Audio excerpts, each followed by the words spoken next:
This Origin for Existence video is a reaction video to a video where Dwarkesh Patel interviews, or rather talks with, geneticist David-Reich.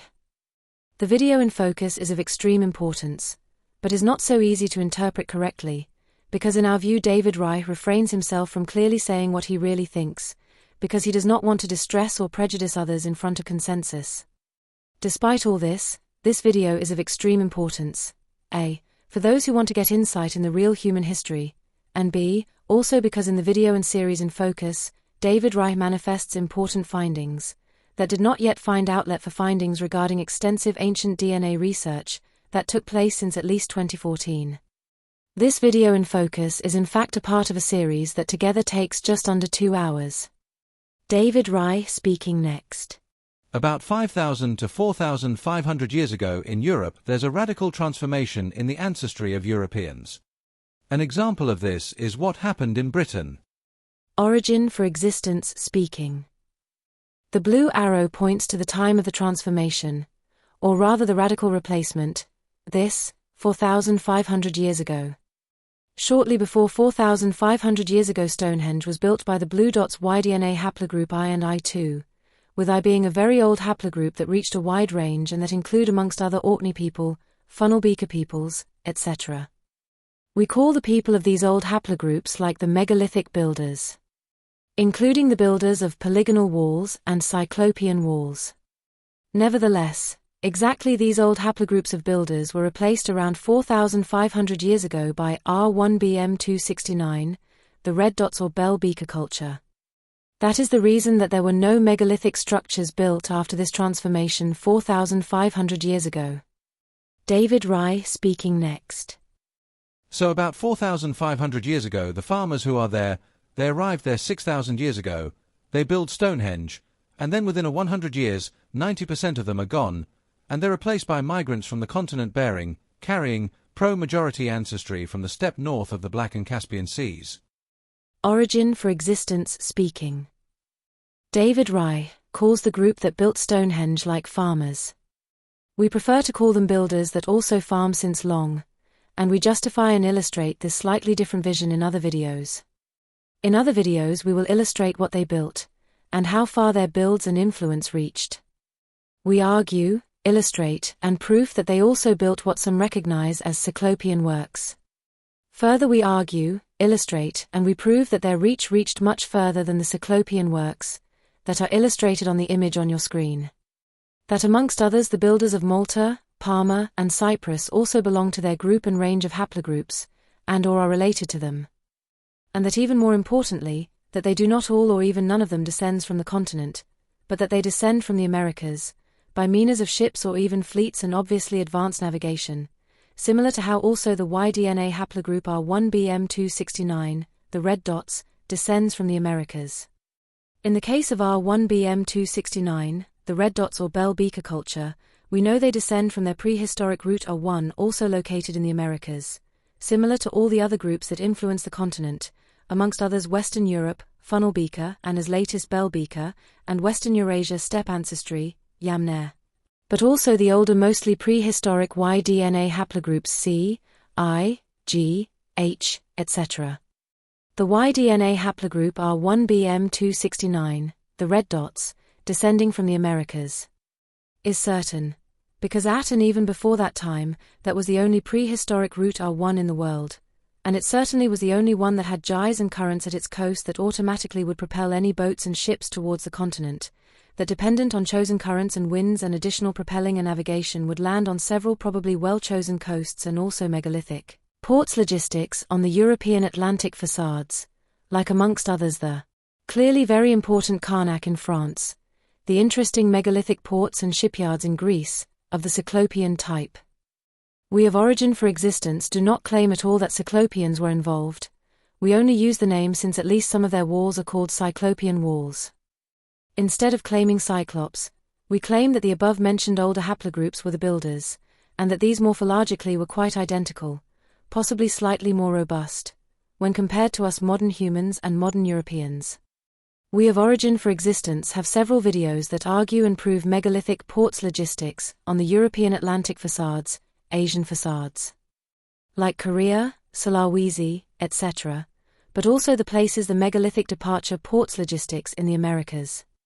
We claim that these older haplogroups deployed and transported, including on their ships, archaic humans, like Neanderthals, to mine and handle megafauna in the support chain of their international transcontinental and transatlantic networks.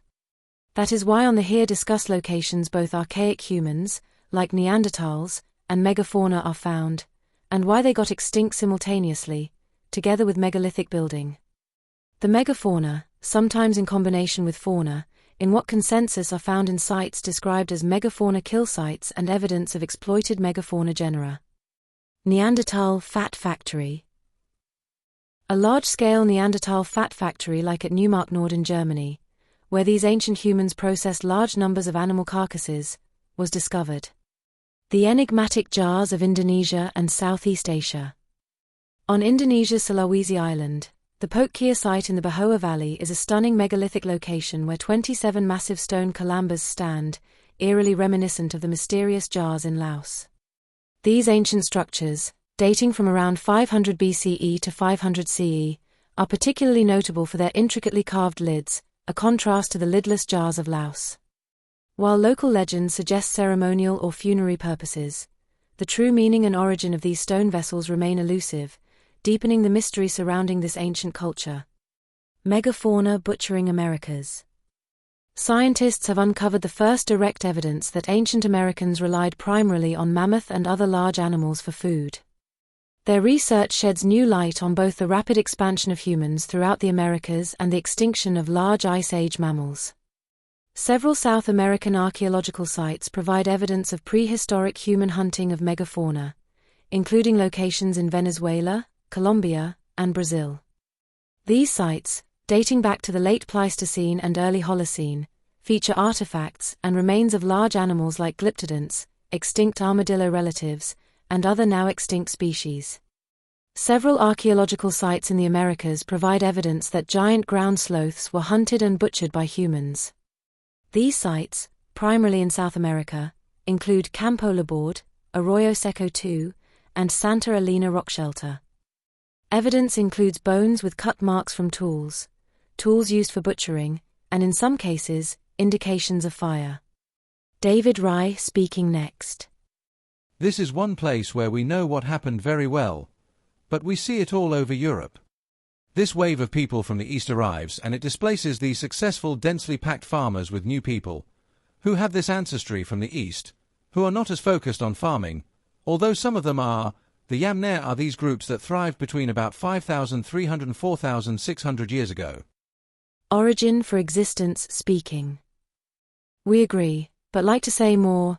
This, or at least something very similar, also happened in parts of India, and happened before more or less all across the globe. In India it will be also a direct descendant of R, in China and Southeast Asia and Indonesia it will be the Y-DNA haplogroup O. Differently than with R1b and R1a and the older so-called native Europeans, the Y-DNA haplogroup O arrives through an Austronesian expansion. David-Reich speaking next. They're probably the first people to domesticate the horse. They used the horse and the cart, which was newly invented, and the wheel, to exploit the open steppelands and be able to economically expand much more rapidly. They're the world's first extreme mobile pastoralists, but they can't get further than the steppe. So they expand into Europe, they expand into the little island of the steppe, that's in the Great Hungarian Plain in the Carpathian Basin, and they stop. Origin for existence speaking. For us they indeed were the first to domesticate the horse, to use the horse and the cart, as well as the wheel. They're also the world's first extreme mobile pastoralists, but they did and were all this so long before, and this while still in the Americas. The earliest, or one of the earliest ancestors of the horse was to be found in the Amazon forest. Prehistoric cart ruts and megalithic walls etc. are spread and found all over the Americas. After they expand into the little island of the steppe, that's in the Great Hungarian Plain in the Carpathian Basin, they stop. Obviously so, because it is clear that pastoralists in cold regions do not have the required capacity to expand even more after this assumed expansion. Besides, the genetics do not confirm, and in fact contradict, any further expansion. David-Reich speaking next. They can't expand their way of life to the forested parts of Europe, which is most of Europe, and somehow the ancestry of the Yamnaya gets absorbed by the Corded-Ware group and then later the Beaker group, and that takes it further through Europe. Ancient DNA has been very disruptive to conventional understanding of the past, and what happened when we had these findings of massive disruption of the local population in Germany about 45 to 4,700 years ago, based on arrival of people from the steppes north of the Black Sea and the Caspian Sea, were some of our archaeologist co-authors really just were very distressed by the implication. Origin for Existence speaking. This former chapter spoken by David-Reich makes more or less clear why we from the start of this video claimed that in our view David-Reich refrains himself from clearly saying what he really thinks and concluded. For this reason, but for many other reasons, we still claim so, because amongst others, he does not want to distress or prejudice others in front of consensus. Our reaction only refers to this short video, reminding you that there are several other important short videos again from David-Reich and Dwarkesh Patel, and the main long video of just under 2 hours. You can find all the links in the description. David-Reich provides the whole world with revolutionizing information and interviews. However, the world, and especially consensus, is not really receptive for the essential and transforming information he is eager to share with us all. We sincerely hope that A. We are amongst the few that take steps to inform part of his information in a form that is easily understandable. B. That we add information and connect it to other available information, making it possible for those that assist our videos to see through the consensus barrier or veil, and succeed in recognizing the already rewritten but still covered human history, and the for existence essential lessons, advice, and knowledge it offers us.